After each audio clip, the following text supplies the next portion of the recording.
এই প্রকল্পে সর্বোচ্চ অগ্রাধিকার দেওয়া হবে।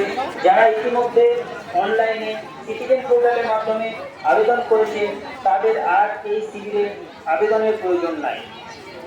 পশ্চিমবঙ্গ সরকার কর্তৃক অভিযানমূলক কর্মসূচির মাধ্যমে জনকল্যাণ শিবিরের আয়োজন করা হয়।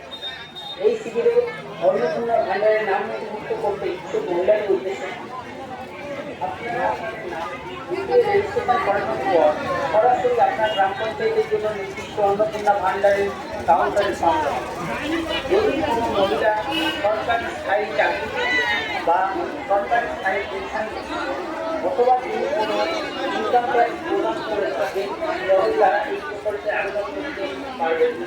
সময় এইখানে আবার জমা দিতে বলছে যে অন্নপূর্ণা ভান্ডার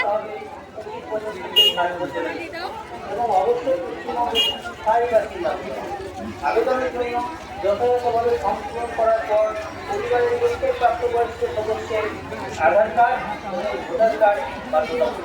এছাড়াও প্রত্যেকের রেশন কার্ড এবং ফর্মে উল্লেখিত ব্যাংকের অ্যাকাউন্ট নাম্বারের পাসবই জেরক্স এবং কার্ড জেরক্স